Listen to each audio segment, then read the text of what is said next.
وما أرسلنا من قبلك إلا رجالا نوحي إليهم فاسألوا أهل الذكر إن كنتم لا تعلمون. بسم الله الرحمن الرحيم. السلام عليكم ورحمة الله وبركاته. الحمد لله رب العالمين، والصلاة والسلام على سيد الأنبياء والمرسلين نبينا محمد وعلى آله وأصحابه ومن تبعهم بإحسان إلى يوم الدين. إخوة الإيمان، Allah subhanahu wa ta'ala ketika menciptakan kita, sebagaimana dikatakan, walaisal mar'u yuladu aliman, tidak seorang pun ketika lahir dia sudah menjadi seorang alim. Namun kekosongan saat dia dilahirkan tanpa bisa apa-apa dan tanpa tahu apa-apa. Disinilah ikhwatal iman peranan dari pendidikan, baik dalam pendidikan di keluarga sebagai wadah pendidikan pertama, sampai beranjak kepada pendidikan formal seperti di lingkungan sekolah, mulai dari pendidikan usia dini, kemudian pendidikan sekolah dasar, menengah, atas, sampai perguruan tinggi. Begitu juga pendidikan non formal. Maka ikhwatal iman, sebenarnya pilar pendidikan apa yang harus diterapkan dan diselipkan dalam pandangan agama kita berdasarkan Al-Quran dan hadis Nabi Sallallahu Alaihi Wasallam di setiap lini lingkungan pendidikan tersebut. Sekali lagi, mulai dari pendidikan awal di rumah, atau kemudian bila kita berbicara dalam pendidikan formal, yang alhamdulillah yayasan kita memiliki andil dalam mendidik masyarakat dan umat dalam pendidikan formal. Dengan taufik dari Allah Azza wa Jalla, selangkah demi selangkah, hingga apa yang kita ketahui dan saksikan sampai hari ini. Atau mungkin nanti kelanjutannya dalam pendidikan formal, yang juga menjadi rencana ke depannya dari yayasan kita bersama, baik di lingkungan kita ataupun kesempatan yang mungkin saja Allah Jalla wa'ala akan bukakan kepada anak cucu kita ke depannya, ketika mereka mampu bersaing di sekolah-sekolah, perguruan tinggi, universitas, sesuai dengan apa yang mereka cita-citakan. Begitu juga ikhwatal iman dalam lini pendidikan non formal, yang semua kita, baik dalam usia pendidikan ataupun usia ketika kita sudah beraktivitas, bekerja di berbagai bentuk profesi yang kita geluti. Namun bagaimanapun, sebagaimana dikatakan, kita tidak pernah lepas dari yang namanya pendidikan. Walaupun bukan pendidikan formal atau apa yang dinamakan dengan non formal. Sebagaimana ketika Imam Ahmad kemana-mana beliau membawa botol yang berisi tinta, yang di dalam bahasa Arab dikatakan mihbarah.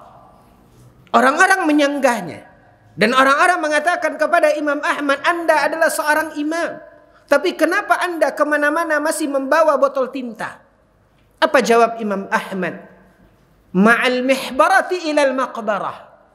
Botol tinta ini akan selalu bersamaku sampai aku meninggal dunia, sampai aku ke kubur. ma'al mihbarati ilal maqbarah. Sebagaimana juga diungkapkan ikhwatal iman, bahwasanya kita dalam kehidupan ini tidak ada hentinya kita untuk belajar, belajar, dan belajar. Sebagaimana dikatakan dalam sebuah ungkapan, mulai dari ayunan sampai ke liang lahat. Nah, inilah ikhwatal iman yang kalau kita pandang di dalam konsep pendidikan agama kita, di ruang manapun dari pendidikan tersebut, yang formal ataupun non formal, ada 3 hal yang harus menjadi titik perhatian kita. Sesuai dengan apa yang telah disebutkan dan diajarkan di dalam agama kita.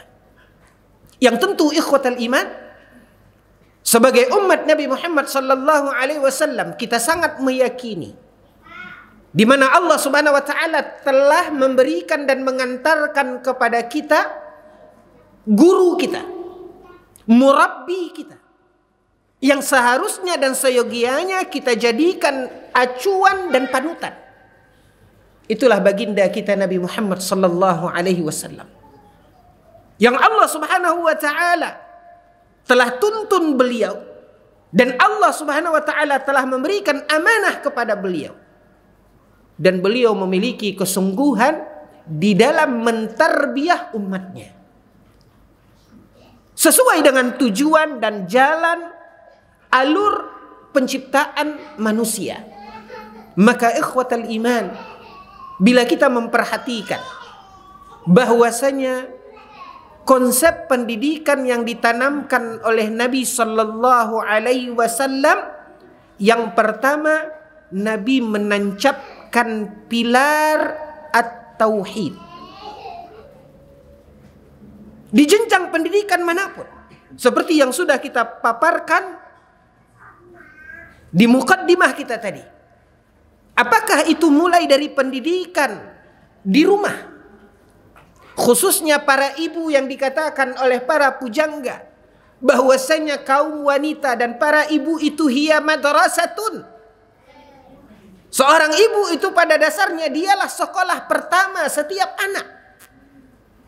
Maka ikhwatal iman azani Allah wa iyyakum, terutama seorang ibu harus memahami konsep pilar pendidikan yang telah ditancapkan oleh Nabi sallallahu alaihi wasallam ini.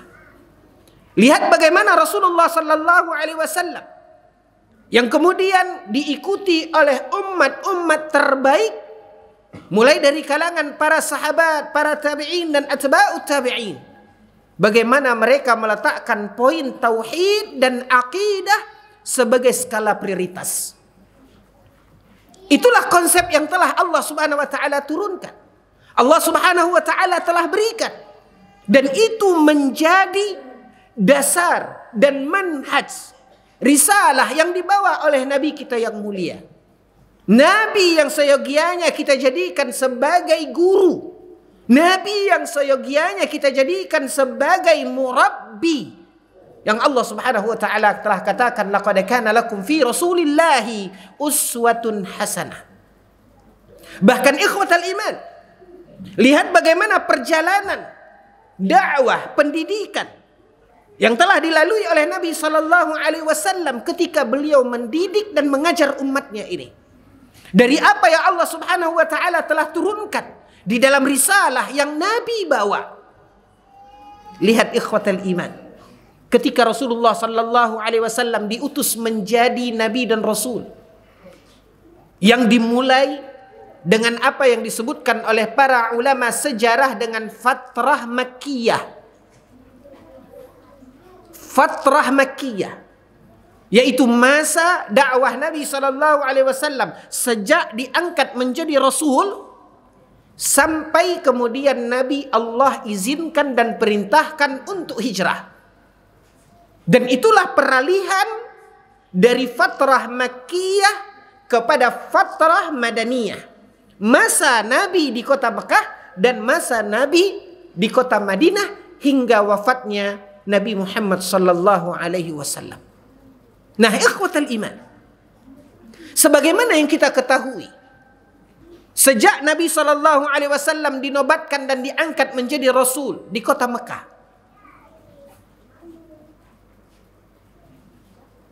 Apa yang Nabi SAW ajarkan? Pondasi apa yang dibangun oleh Nabi SAW untuk membangun umat ini? Sementara kita mengetahui tegaknya agama ini berdiri di atas 5 pilar yang menjadi rukun agama kita. Dan kita mengetahui bahwasanya rukun yang pertama adalah syahadat. Berdasarkan hadis Umar, hadis Jibril. Yang pertama adalah syahadat. An tashhada an la ilaha illallah wa anna Muhammadar Rasulullah. Lalu datanglah yang kedua, yaitu iqamis salat, mendirikan salat. Nah, ikhwatal iman, setelah itu baru datang yang ketiga, yang keempat, yang kelima dari rukun agama kita. Dan Nabi bertugas, diberi amanah oleh Allah untuk membangun umat ini. Bayangkan ikhwatal iman, ketika Rasulullah SAW diangkat menjadi Rasul, barulah datang kewajiban salat fardu 5 waktu ketika Nabi SAW Mi'raj. Yang ahli sejarah mengatakan itu baru terjadi setelah wafatnya Ummul Mukminin Khadijah bintu Khuwailid radhiyallahu anha dan wafatnya Abu Talib paman Nabi SAW. Dan salah satu hikmah daripada Mi'raj adalah tasliyah, di mana Allah ingin menghibur kesedihan Nabi SAW di tahun kematian Abu Talib dan Khadijah, yang disebut oleh para ahli sejarah dengan istilah Amul Huzni. Barulah kemudian setelah itu, barulah Nabi SAW melakukan Isra dan Mi'raj. Pada waktu itulah Allah Subhanahu wa taala menurunkan perintah salat, yang menjadi rukun kedua dari agama ini. Nah, ikhwatal iman, sejak Nabi diangkat menjadi Rasul sampai Nabi SAW menerima kewajiban salat, yaitu sekitar tahun 11 kenabian, rentang waktu 10 tahun. Jangankan untuk rukun yang lainnya dari zakat, puasa, dan haji, rukun yang kedua saja belum ada. Para ulama mengatakan, ikhwatal iman, dari keadaan dan kondisi ini sangat memberikan pelajaran besar kepada kita. Begitulah keharusan pondasi tauhid sebelum kita beribadah, sebelum kita melakukan ketaatan. Karena kita semua mengetahui apa yang telah dikatakan oleh Allah Azza wa Jalla di dalam Al-Quran, yang Allah Subhanahu wa ta'ala katakan ketika Allah Tabaraka wa ta'ala berfirman, وَلَقَدْ أُوحِيَ إِلَيْكَ وَإِلَى الَّذِينَ مِنْ قَبْلِكَ لَإِنْ أَشَرَكْتَ لَيَحْبَطَنَّ عَمَلُكَ. Apa kata Allah? Sungguh kami telah wahyukan kepada engkau, wahai Muhammad, dan juga kami telah wahyukan kepada orang-orang sebelum engkau. Allah berkata kepada Nabi Muhammad SAW, yang sebelumnya Allah juga telah tegaskan itu kepada nabi-nabi sebelum beliau. Apa kata Allah? La in asyarakta, bagaimanapun ketaatanmu, bagaimanapun kebaikanmu, bagaimanapun amalmu, tapi ketika akidahmu rusak, ketika engkau berbuat syirik, ketika engkau menyekutukan Allah Azza wa Jalla, ketika ternoda akidahmu, apa kata Allah? La yahbatanna amaluka, maka akan sia-sia amalmu. Dari kejadian ini, ikhwatal iman, bagaimana Nabi SAW diberi oleh Allah keluasan waktu untuk mengokohkan sendi-sendi pondasi tauhid. Barulah setelah ini kokoh, barulah Allah Subhanahu wa ta'ala memberikan syariat. Bahkan yang diberikan oleh Allah Subhanahu wa ta'ala itu menjadi salah satu dari rukun agama kita. Satu amalan yang pertama akan dihisab oleh Allah Azza wa Jalla. Jadi seakan-akan dalam perjalanan ini ikhwatal iman, Allah menegaskan tentang kewajiban seseorang memiliki pondasi akidah yang benar. Itulah yang dijalankan dan dilakukan oleh Nabi SAW. Sehingga kalau kita kumpulkan bagaimana Nabi sebagai seorang murabbi, bagaimana Nabi SAW menanamkan nilai-nilai tauhid tersebut bahkan kepada anak-anak usia belia. Akan banyak hadis-hadis Nabi SAW yang menceritakan tentang bagaimana Rasulullah SAW menanamkan benih-benih tauhid ini di dalam dada mereka. Apa yang diceritakan oleh Abdullah ibnu Mas'ud? Ketika Abdullah ibnu Mas'ud dan juga sahabat sigar yang lainnya menceritakan bagaimana Rasulullah SAW mendidik mereka, dan lihat hasilnya. Ketika Rasulullah SAW di dalam hadis mengatakan, seperti diceritakan, kuntu radifan Nabi SAW. Suatu hari aku berboncengan dengan Nabi SAW. Thumma qal, lalu Nabi SAW bertanya, ya ghulam, ata'lamu ma haqqullahi 'alal 'ibad? Wahai anakku, kata Nabi SAW, tahukah engkau apa yang menjadi hak Allah yang wajib ditunaikan oleh seorang hamba? Lalu diajarkan oleh Nabi SAW bahwasanya hak Allah Jalla wa Ala yang menjadi kewajiban setiap mukmin, an ta'buduhu wa la tusyriku bihi syai'a. An ta'buduhu wa la tusyriku bihi syai'a, yaitu agar engkau mentauhidkan Allah dan tidak menyekutukannya dengan sesuatu apapun. Dalam riwayat yang lain, ketika Rasulullah SAW juga mengajarkan, idza sa'alta fas'alillah wa idza ista'anta fasta'in billah. Jika engkau memohon, meminta, berdoa, maka mintalah kepada Allah. Wa idza ista'anta fasta'in billah. Apabila engkau berdoa, berdoalah kepada Allah. Jika engkau ingin meminta pertolongan, maka mintalah hanya kepada Allah. Poin tauhid. Nah, ikhwatul iman, lihat bagaimana hasil dari pendidikan yang dibangun oleh Nabi SAW dan keistimewaan manhajus salaf, ikhwatul iman, dan keistimewaan dakwah salaf selalu meletakkan tauhid sebagai skala prioritas. Karena begitulah jalan yang telah dilalui oleh Nabi SAW. Dan konsep inilah yang kita terapkan di dalam pendidikan. Karena sesungguhnya pendidikan dan dakwah itu adalah dengan tujuan yang sama. Bagaimana kita di dalam pendidikan untuk menjadikan dan menyiapkan generasi-generasi kita menjadi seorang mukmin sejati. Dan itu juga tujuan dakwah. Karena tujuan dakwah kita adalah mengajak manusia kepada agama Allah. Ud'u ila sabili rabbik. Inilah dakwah kita. Bukan dakwah mengajak orang untuk bergabung ke yayasan kita. Bukanlah dakwah untuk agar kita menjadi seorang yang menjadi penguasa atau menjadi seorang yang dikenal. Bukan itu tujuan kita.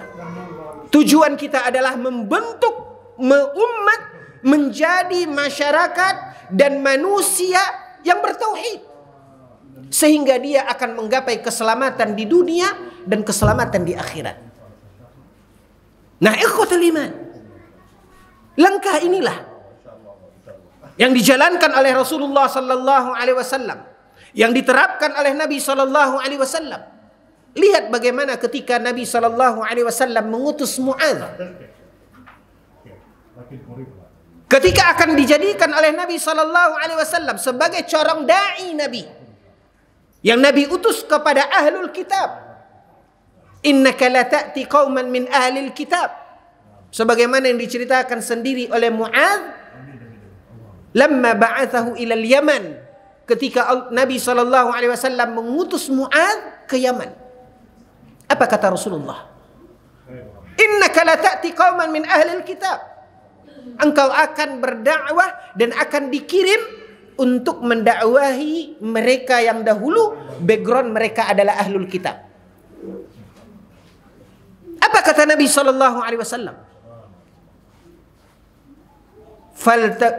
Falyakun awwala ma tad'uuhum ilaih syahadatu an la ilaha illallah. Hendaklah yang menjadi langkah awal dari apa yang kau dakwahkan kepada mereka, agar mereka bertauhid kepada Allah Azza wa Jalla. Jalankan, kokohkan. Fa inhum ata'uka lidzalik. Lihat. Maka jika engkau melihat mereka mulai tumbuh dan kokoh nilai-nilai tauhid ini pada mereka, fa'alimhum anna Allah iftaradu alaihim 5 salawatin fil yaumi wal lailah. Baru ajarkan kepada mereka bahwasanya Allah Jalla wa Ala mewajibkan kepada mereka untuk mendirikan salat 5 waktu sehari semalam. Sesuai dengan apa yang diturunkan oleh Allah Subhanahu wa taala kepada Rasul kita yang mulia dalam perjalanan sirah Nabi sallallahu alaihi wasallam. Karena tanpa itu ikhwatal iman, hanya isapan jempol belaka ketika kita menggadang-gadangkan bahwasanya pendidikan kita, bahwasanya dakwah kita mengantarkan kepada umat manusia kebaikan dan kebahagiaan dunia akhirat. Itu hanya semboyan isapan jempol belaka. Kalau tidak ditanamkan nilai-nilai tauhid, bagaimana mereka akan mendapatkan nilai kebahagiaan di dunia dan akhirat yang tidak pernah luput dari setiap munajat dan doa mereka? Rabbana atina fid dunya hasanah wa fil akhirati hasanah wa qina adzabannar. Bagaimana kebaikan yang mereka minta di dunia dan akhirat, dan Allah selamatkan dari api neraka kalau mereka tidak bertauhid. Dari mana keberkahan hidup ketika mereka berada di dunia kalau mereka jauh dari nilai-nilai tauhid? Bagaimana mereka akan mendapatkan taufik dari Allah terhadap kesulitan-kesulitan yang mereka hadapi dan lalui di dalam hidup ini kalau mereka jauh daripada tauhid? Karena Allah Subhanahu wa taala telah berfirman di dalam Al-Qur'an, wa'adallahu alladhina amanu minkum wa 'amilus shalihat. Allah Subhanahu wa taala berjanji kepada orang-orang yang beriman dan beramal saleh, la yastakhlifannahum fil ard. Apa yang Allah Subhanahu wa taala janjikan kepada mereka? Allah akan berikan kepada mereka menjadi khalifah, penguasa. La yastakhlifannahum fil ard kama istakhlafa alladhina min qablihim wa la yumakkinanna lahum dinahum alladzi irtada lahum. Dan Allah akan kokohkan bagi mereka agama, di mana agama itulah agama satu-satunya yang Allah telah redhoi untuk mereka. Wa la yubaddilannahum min ba'di khaufihim amna. Dan Allah akan gantikan rasa takut yang selama ini menghantui mereka, kecemasan yang selama ini menjadi selimut hidup mereka. Allah akan singkirkan kekhawatiran dan kecemasan itu, dan Allah akan gantikan dengan ketentraman. Itu janji Allah. Tapi ingat, Allah mengatakan Allah akan memberikan janji kebaikan yang Allah janjikan, yang diharapkan oleh siapapun di kehidupan dunia ini. Itu tidak akan mungkin Allah berikan janji Allah tersebut kecuali ketika kita telah memenuhi syarat. Apa syaratnya? Ya'budunani la yusyrikuna bi syai'a. Syaratnya mentauhidkan Allah dan menjauhi kesyirikan. Maka bagaimana umat akan menggapai kebaikan dan keberkahan dalam hidup kalau mereka tidak bertauhid. Karena ini menjadi syarat yang Allah Subhanahu wa taala katakan di dalam janjinya ini. Makanya ikhwatal iman, disinilah kembali kemuliaan dan keutamaan dakwah ahlus sunnah, dakwah kepada tauhid. Maka jika hal ini sudah mulai kabur dari jalan dakwah kita, cepat ikhwatal iman, kembali kita ke pangkal. Beginilah dakwah Rasul. Beginilah dakwah yang ditanamkan oleh Nabi SAW kepada para da'i yang Nabi utus. Dan itulah yang harus kita terapkan dan tidak boleh luput dari konsep pendidikan kita. Itu kalau kita berbicara dunia. Apalagi akhirat. Kita semua mengetahui kebahagiaan di akhirat yang Allah anugerahkan dalam kehidupan yang Allah ridhai, yaitu surga. Allah haramkan bagi orang-orang yang menyekutukan Allah. Innahu may yusyrik billah faqad harramallahu alaihi al-jannah. Orang-orang yang tidak bertauhid, orang-orang yang melakukan kesyirikan, apa kata Allah? Allah haramkan untuknya surga. Nah, ikhwatal iman, di mana letak kebahagiaan akhirat yang kita dambakan, yang menjadi impian dan permohonan kita kepada Allah? Dan dari mana Allah akan memberikan permohonan yang kita minta? Waqina adzaban nar, jauhkan kami dari azab api neraka. Sementara Allah haramkan surga, berarti hanya satu tempat lagi baginya, yaitu neraka. Begitu pentingnya. Sehingga itulah ikhwatal iman, ajarkan poin demi poin, langkah demi langkah, bab demi bab, nilai-nilai tauhid yang harus senantiasa tersemat dalam konsep pendidikan kita. Pendidikan di lini manapun. Yang kedua, ikhwatal iman, pilar yang kemudian kita masukkan di dalam konsep pendidikan kita adalah mengenalkan kepada anak didik kita, kepada mad'u kita, terkait hukum-hukum. Apa yang harus mereka kerjakan? Apa amalan-amalan yang akan menunjang keharusan ini, amal wajib ini? Baru kita jelaskan hukum. Lihat bagaimana Nabi SAW dalam perjalanan dakwahnya. Nabi kokohkan pondasi tauhid, baru turun perintah salat.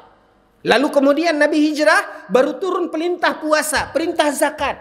Baru sebelum Nabi wafat, baru turun perintah rukun yang kelima, yaitu haji. Berangsur-angsur, hukum demi hukum. Dimulai daripada sesuatu yang wajib. Lalu kemudian konsep di dalam pendamping amal wajib ini. Di situ ada amal sunnah. Yang diceritakan oleh Nabi SAW dalam hadis yang dikeluarkan oleh Imam Al-Bukhari. Terkait amal yang paling mulia, yaitu salat. Apa kata Nabi SAW? Bahwasanya salat awwalu ma yuhasabu bihil abdu yawmal qiyamah as-salah. Yang pertama akan dihisab dari amal-amal ini adalah salat. Kemudian Nabi SAW mengatakan, idza saluhat, apabila salatnya baik, faqad naja wa falaha, maka berarti dia beruntung, dia bahagia apabila salatnya baik, apabila salatnya sempurna. Kemudian Nabi mengatakan, wa idza fasadat, tapi bila mana salatnya itu rusak, faqad khaba wa khasir, apabila salatnya itu rusak, maka dia merugi, dia celaka. Maka itulah yang terjadi pada seorang hamba ketika dihisab oleh Allah Azza wa Jalla. Baru lembaran hisab pertama yang dihisab salat. Bagaimana salatnya? Apakah salatnya sempurna? Apakah salatnya baik? Maka beruntunglah dia. Satu hari Allah Subhanahu wa taala menghisab seorang hamba tentang salatnya, dan ternyata ketika dilihat salatnya itu rusak, jauh daripada kesempurnaan. Itulah yang terjadi dalam setiap salat kita. Kesibukan, kegilaan dunia kita selalu menodai kekhusyukan salat kita. Bagaimana kesempurnaan akan bisa kita gapai? Maka orang ini ketika dilihat oleh Allah Azza wa Jalla, ternyata salatnya rusak, jauh daripada kesempurnaan. Maka sesuai dengan apa yang dikatakan oleh Nabi di dalam riwayat ini, faqad khaba wa khasir. Maka berugilah dia, cilakalah dia. Dan ketika dia akan dicampakkan ke dalam api neraka, karena telah ditetapkan bahwasanya dia adalah orang yang khaba wa khasir, orang yang celaka, orang yang merugi. Lalu apa kata Allah? Unzuru hal li abdi min nawafil. Tunggu dulu, kata Allah. Lihat, apakah hambaku ini punya salat sunnat? Dan inilah yang kita katakan sebagai amal pendamping tadi. Kenapa ikhwatal iman? Karena fungsi daripada hal yang sunnat itu, apa kata Allah Azza wa Jalla di dalam hadis ini, dalam hadis qudsi ini, ketika Allah suruh lihat apakah dia punya salat sunnat, punya amal pendamping, fayaktamilu man taqasa min faridatihi. Karena amal pendamping itu, salat sunnat itu akan menjadi penyempurna dari kekurangan-kekurangan yang ada di dalam salat wajibnya. Ajarkan itu, bimbing itu. Lalu kemudian Nabi sallallahu alaihi wasallam di ujung hadis mengatakan, wa kadza fi sairi amalih, begitulah yang terjadi di dalam semua amal. Di sana ada kewajiban terkait zakat, maka di situ harus didampingi dengan sedekah-sedekah infak sunnat. Di sana ada kewajiban puasa Ramadan. Yang tentu ikhwatal iman, ketika kita sadar akan kelemahan kita, pastilah tidak seorang pun di antara kita yang begitu pongahnya dia menganggap dan meyakini bahwasanya setiap ibadahnya itu sempurna, puasanya sempurna. Apa kata Nabi SAW dalam hadis? Ini sekaligus poin yang mengingatkan kita ikhwatal iman dengan momen sebentar lagi yang ada di hadapan mata kita. Apa kata Nabi? Kam min shaimin. Mayoritas dari orang yang berpuasa itu, na'udzubillah, mungkin kita termasuk di antaranya. Apa kata Nabi? Kam min shaimin. Betapa banyak orang-orang yang berpuasa itu, laisa lahu min siyamihi illa al-ju'i wal 'atas. Tapi hampa. Kendati pun dia berpuasa, tapi dia tidak dapat apa-apa selain hanya menahan haus dan lapar. Wal'iyadzubillah. Maka ikhwatal iman, perlunya puasa pendamping. Ini yang kita maksudkan tadi. Maka mulai ajarkan. Masukkan ini di dalam program pendidikan. Masukkan ini dalam program dakwah. Ajarkan kepada mereka amal wajib. Dan dahulukan yang wajib daripada yang sunnat. Taqdimul aham fal muhim. Begitu konsep dakwahnya. Ajarkan yang lebih penting sebelum yang penting. Kalau kita lihat semuanya penting. Semuanya ibadah, semuanya ketaatan. Tapi awali dengan pembahasan yang penting. Nah, antum lihat bagaimana tabwib yang ada di dalam kitab-kitab para ulama. Bagaimana pembaban para ulama meletakkan bab di dalam kitab-kitab mereka. Lihat. Taqdimul aham fal muhim. Maka awali itu. Jangan salah kaprah. Baik itu di dalam pendidikan ataupun di dalam dakwah kita. Sebagaimana kita pun mengajarkan hukum-hukum. Hal-hal yang diharamkan oleh Allah Azza wa Jalla. Atau hal-hal yang tidak disukai oleh Allah Subhanahu wa ta'ala. Kendati pun tidak sampai kepada titik haram. Maka masukkan ini ke dalam program kurikulum pendidikan. Mengajarkan mereka tentang hukum. Dan lihat inilah yang diajmalkan oleh Nabi SAW sebagai seorang murabbi dalam mendidik para sahabat ridwanullahi alaihim ajma'in. Mendidik dengan arti kata melalui lisan Nabi SAW, mendidik mereka ibadah dan ketaatan dengan perbuatan Nabi SAW. Makanya ikhwatal iman, ini adalah poin yang akan mengantarkan kita kepada kebahagiaan dan keselamatan hidup. Yang Allah Subhanahu wa taala katakan illal ladzina amanu, baru yang kedua wa amilus shalihat. Ajarkan mereka amal. Apa yang harus mereka amalkan? Dan amal ada fi'il, ada tark. Yang namanya amal itu ada fi'lun, perbuatan, kita mengerjakan, dan ada tark, yaitu meninggalkan. Setelah kita ajarkan ini haram, lalu kemudian kita tinggalkan, berarti kita beramal. Kita tidak melakukan yang haram, berarti itu termasuk dari amalus saleh.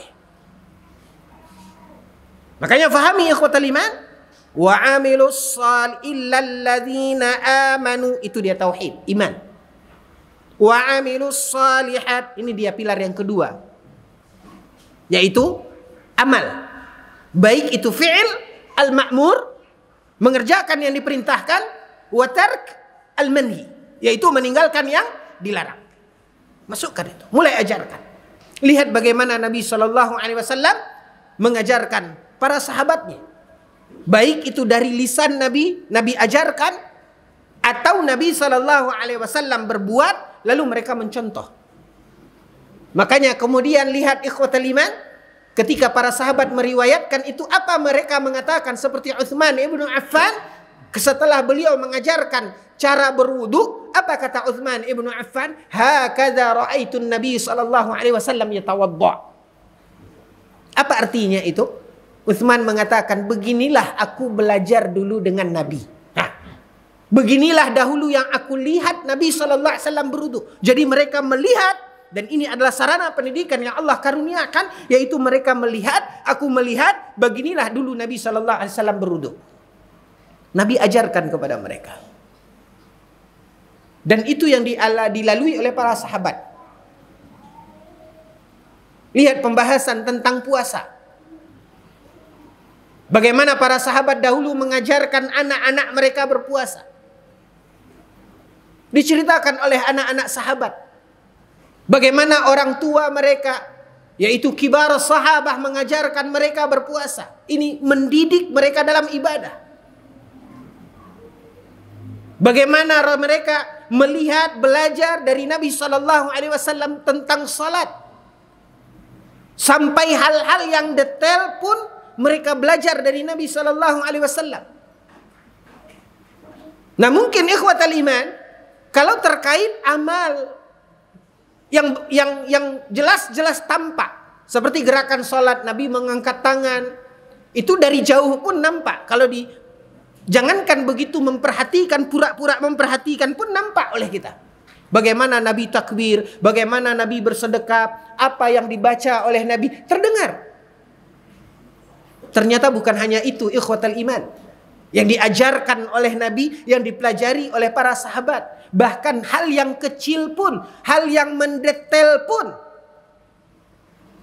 mereka perhatikan.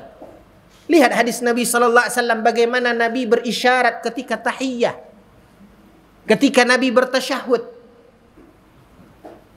Ada dua riwayat yang sahih yang diceritakan tentang bagaimana Nabi isyarat ketika tahiyyat, ketika tasyahud. Riwayat yang pertama diceritakan Nabi SAW menggenggam seluruh jemarinya kecuali telunjuk. Begini.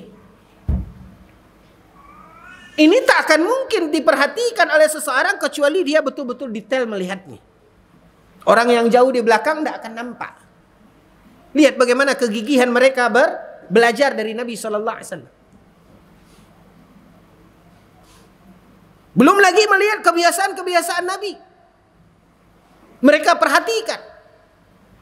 Apa di antaranya? Rasulullah sallallahu alaihi wasallam idza dakhala al-bait, apabila Nabi sallallahu alaihi wasallam mau masuk rumah, yashushufah, Nabi sallallahu alaihi wasallam bersiwak. Ya. Sampai mereka mengklaim ini menjadi kebiasaan. Artinya riset mereka ini bukan sehari dua hari. Tapi betul-betul mereka perhatikan. Setiap Nabi akan masuk rumah, Nabi SAW yashushufah. Nabi SAW bersiwak. Dan para sahabat cerdas. Para sahabat cerdas. Bukan hanya sekedar memperhatikan itu. Tapi mereka bisa membaca, melihat, belajar. Apa sih? Kenapa? Apa hikmahnya? Kenapa ini menjadi kebiasaan Nabi? Nah, ikhwatal iman, azani Allah wa iyyakum. Kira-kira coba kita tes. kebiasaan Nabi ini, kenapa sebelum masuk rumah Nabi dari luar, sebelum masuk rumah Nabi yashushufah, Nabi SAW bersiwak. Kenapa? Kira-kira kenapa?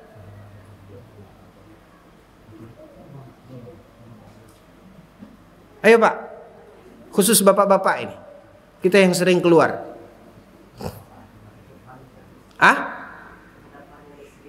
Masya Allah. Jadi intinya apa? Kita sudah 2 jam di dalam rumah Pak, anak nanya, Mi, mana Abi? Entah. Padahal kita sudah 2 jam begitu kita datang tuh Pak, samperin istri. Abang pulang dia. Gitu. Makanya butuh apa? Dan itu mereka uraikan. Mereka ceritakan. Begitulah perhatian. Nah, ikhwatal iman azani Allah wa iyyakum. Sampai tadi cara yang pertama menggenggam. Cara yang kedua disebutkan dalam hadis seperti yang dinukilkan oleh Syekh Albani dalam sifat salat nabinya, yaitu Nabi SAW menemukan jari tengah dengan jempolnya sehingga membentuk lingkaran. Dan kemudian menggenggam 2 jari yang lainnya selain telunjuknya. Ini hal yang detail, butuh perhatian. Sama seperti yang tadi kita katakan, singgung yang disebut oleh para sahabat bahwasanya itu kebiasaan. Kebiasaan ini kaum muslimin itu risetnya berulang-ulang. Itu kegigihannya. Itulah yang mereka belajar dari Rasul sallallahu alaihi wasallam, dari apa yang harus dikerjakan dan apa yang harus ditinggalkan. Pilar yang ketiga yang tidak kalah pentingnya ikhwatal iman, sisipkan nilai-nilai akhlak. Bagaimana Nabi SAW peduli dengan akhlak, kejiwaan, budi pekerti para sahabat. Seperti yang diceritakan, kisah ketika Nabi makan bersama seorang anak yang ikut makan bersama Nabi, wa kana yadahu tashish. Kedua tangannya merayap kemana-mana. Lalu apa kata Nabi? Nabi ajarkan. Jangan biarkan. Tegur. Memang sudah kebiasaan anak-anak kita ikhwatal iman. Karena dia belum tahu. Kemudian kondisi dia masih kecil. Dia bermain, dia berlari. Tapi jangan biarkan. Kita kadang-kadang terus terang dalam konsep pendidikan kita, sadar atau tidak, syubhat-syubhat kufar masuk ke benak kita. Kadang-kadang lihat mereka berkiblat kepada pendidikan. Oh, orang Jepang itu murabbi kita adalah Nabi. Namanya anak-anak, tidak boleh katakan jangan. Oh, itu kan konsepnya begitu. Terus Nabi Sallallahu Alaihi Wasallam, yang Nabi Sallallahu Alaihi Wasallam ajarkan itu seperti apa? Apakah Nabi membiarkan ketika mereka melakukan kesalahan? Ditegur oleh Nabi, diingatkan oleh Nabi. Ya ghulam, samillah. Wahai anakku, baca bismillah. Wa kul biyaminik, makan dengan tangan kanan. Wa kul mimma yalik, ambil, raih makanan yang dekat ke arahmu. Jangan ambil di depan orang. Nabi tegur. Sudah sebuah kebiasaan anak-anak dengan kondisi mereka anak-anak ya seperti itu. Jadi kita lihat ikhwatal iman, ya, ketika anak-anak kita dibawa ke masjid, bawa kajian, mereka berlari, mereka begini, itu biasa. Tapi pertanyaannya, antum orang tua sudah ingatkan belum? Jangan dibiarkan. Harus kita didik, harus kita bimbing. Enak, tidak boleh. Walaupun seperti kata orang tua kita, Pak, ya, saya selalu ambil kata-kata ini dari mak saya, ya, ketika dia ajarkan kita, lalu kita buat lagi. Apa kata mak saya, Pak? Mak saya bilang rahimahullah, dia bilang alun karyang muncung dan lain ada. Itulah kita anak-anak. Dia akan berulang lagi, tapi tugas kita mengingatkan.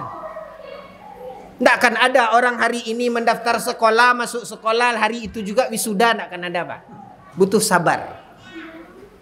Intinya, ingatkan terus. Ajarkan mereka nilai-nilai akhlak. Ya. Walaupun butuh waktu, walaupun kadang-kadang berulang, ya namanya mendidik. Ya. Kalau kita mau, Pak, hari ini kita sampaikan, hari ini juga dia sudah terapkan, artinya belajar, itu tidak pendidikan namanya, Pak. Itu pendik namanya, Pak. Namanya pendidik, di-nya 2 kali. Jadi mesti berulang-ulang. Itulah yang namanya pendidikan.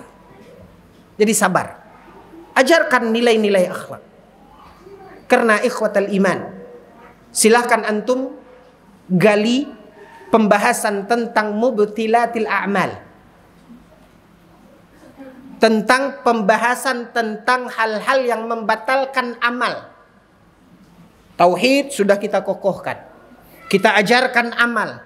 Tapi ketika kita tidak memperhatikan akhlak ikhwatal iman, maka akhlak yang buruk ini akan dapat menggugurkan amal. Silahkan antum lihat pembahasan tentang mubtilatil a'mal. Maka 3 hal ini adalah 3 unsur yang tidak bisa dipisahkan dalam pendidikan. Agar kita mencapai kesuksesan, kebaikan dalam kehidupan dunia dan akhirat. Sesuai dengan yang kita harapkan dan kita minta dan kita cita-citakan. Rabbana atina fid dunya hasanah wa fil akhirati hasanah wa qina adzabannar. Dan itu tidak akan mungkin terwujud kecuali dengan tauhid, amal, dan akhlak.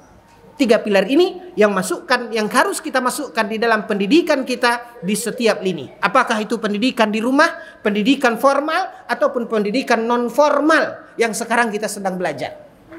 Selalu terapkan itu. Jadikan itu masukkan itu di dalam silabus dakwah, silabus pendidikan kita. Ada materi-materi tauhid, bahkan itu menjadi skala prioritas. Ada materi-materi amal, ibadah, apa yang harus kita lakukan? Bagaimana cara melakukan ini? Oh, ini tidak boleh. Oh, ini hukumnya haram. Oh, ini hukumnya makruh. Tentang hukum-hukum. Lalu setelah itu jangan lupa, ada bagian akhlak. Beginilah ya, balance yang ada di dalam konsep pendidikan dan dakwah di dalam agama kita. Yang harusnya kita sadari dan kita tauladani ikhwatal iman, dengan harapan mudah-mudahan ini akan menuntun kita menjadi seorang hamba yang istiqamah hingga akhir hayat kita. Mungkin ini saja karena keterbatasan waktu ikhwatal iman dan program rencana yang telah disampaikan oleh Ustadz kita tadi. Dan jangan lupa ikhwatal iman, mari kita tunjukkan kepedulian kita, perhatian, empati kita kepada saudara-saudara kita yang pada hari ini sejak kemarin diberi oleh Allah Subhanahu wa taala ujian. Dan jangan lupa kita untuk senantiasa mendoakan kebaikan untuk mereka dan untuk kita semua. Ini saja, mohon maaf atas segala kekhilafan dan kekurangan. Kita akhiri dengan doa kafaratul majlis. Subhanakallahumma bihamdika asyhadu an la ilaha illa anta astaghfiruka wa atubu ilaik. Wassalamu alaikum warahmatullahi wabarakatuh.